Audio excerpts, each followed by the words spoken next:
2 Thessalonians 2. Because they refused to love the truth and so be saved. Therefore God sends them a strong delusion, so that they may believe what is false, in order that all may be condemned, who did not believe the truth, but had pleasure in unrighteousness. Luke 12. Do you think that I have come to give peace on earth? No, I tell you, but rather division. 1 Timothy 6. For the love of money is a root of all kinds of evils.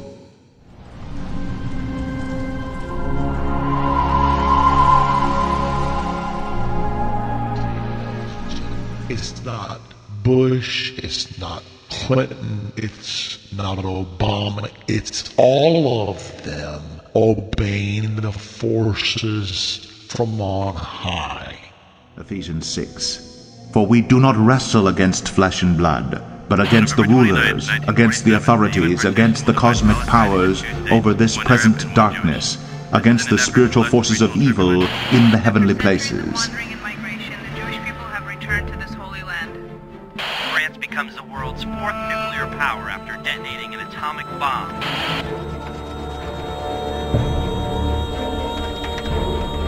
Typhoon Mary, packing 135-mile-per-hour winds, hit Hong Kong, killing many and leaving others. American troops in Vietnam continue to battle communist forces rooted out in deadly games of guerrilla warfare. OPEC declares an oil embargo in response to the U.S. aid of Israel during the Yom Kippur War. Muslim radicals have forced the Shah of Iran to flee the country and find safe harbor. Global surface temperature will likely rise another 10 degrees Fahrenheit during the 21st century. An outbreak of twisters had torn through the Midwest, leaving meteorologists stumped at the frequency of these bizarre occurrences. A coalition force from 34 nations has been commissioned with expelling Iraqi forces from Kuwait after Iraq's invasion. Without warning, a massive tsunami struck Thailand earlier this morning. We're still... Islamic terrorists have perpetrated one of the greatest tragedies of the decade. September 11th is a day we will never forget. The European Union has been formed in efforts to stabilize international trade and strengthen the region's global position. Gas prices have risen to unprecedented numbers, worsening concerns of a global recession. It has plunged into what could be this century's greatest economic catastrophe.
Daniel 7.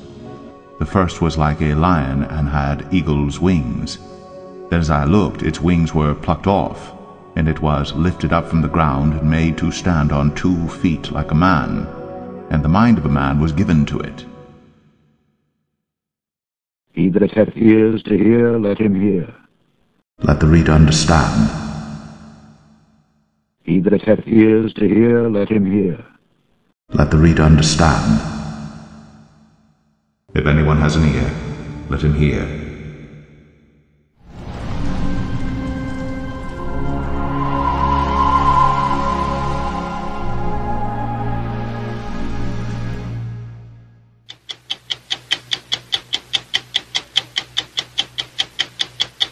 You know, if all we're doing is spending and we're not making things, then over time, other countries are going to get tired of lending us money, and eventually the party is going to be over. Well, in fact, the party now is over.